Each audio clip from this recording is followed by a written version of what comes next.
Well, the global trade system is experiencing disruptions now as a result of tariffs as well as geopolitical tensions. But today's seminar is about helping South African businesses understand the SACUM-UK EPA and the benefits then that it poses for businesses.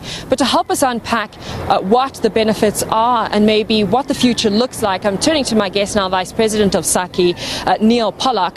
Neil, thank you so much for your time today.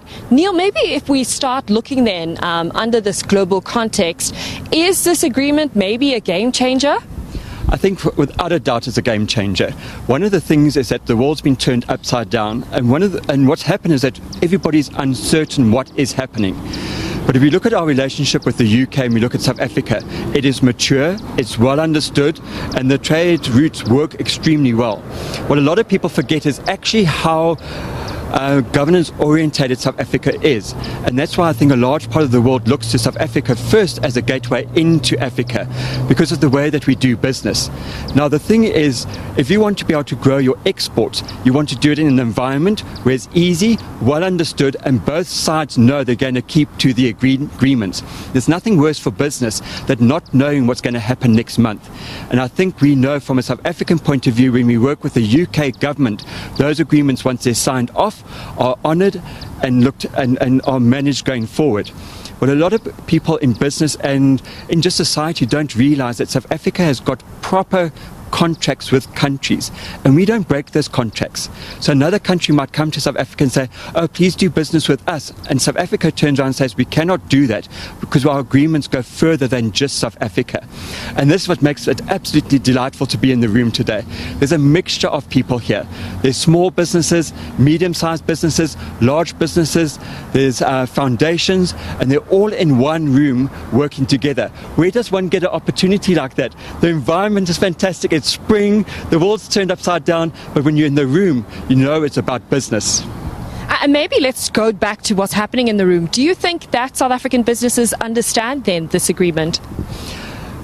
A lot more understand than what we sometimes think. And if I look at the businesses that are in the room, they're asking clever questions because they've been around a little bit longer.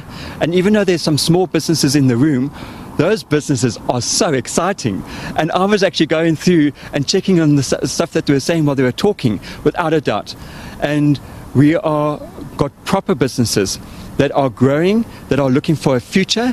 And the exciting thing is that they realize that they don't just have to look internally in South Africa, but they produce high quality products that they can export. And the UK government is speaking to our audience today because they know that these businesses they can trust in.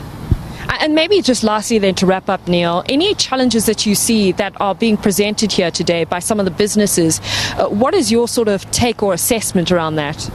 So the typical challenges that we're seeing is that challenges that have been over many, many years, and that's people understanding what are the rules of engagement. The most amazing thing is that we've all got AI in our pockets. So nowadays we can engage with AI, get to deeper knowledge that when we reach out to, for example, the High Commission of the UK, we're arriving there with properly thought out decisions. And it will make those conversations develop. Because if we don't do that, there's people that are not in the room today that are using AI, and they're going to bypass the ways that people are thinking of doing business, and they're going to leapfrog them. Because business wants to deal with business, and they are looking for opportunities, new opportunities. There's somebody here that can convert waste avocado into vegan pet food. Who doesn't want to know about that? But if they don't act quickly, somebody else might be doing that, and they will get into that market. So don't be slow, move quickly, use AI to help you build your business case, and then go for it. Arrive confidently and with purpose. Neil, we'll leave it there. Thank you so much for your time. Thank you very much. That was Vice President then of SACI, Neil Pollock, giving us then just a take of what are some of the discussions happening in the room today for this seminar, and also some advice then for businesses when we look at the SACUM-UK EPA. Nosipho, Radebe, SABC News, Johannesburg.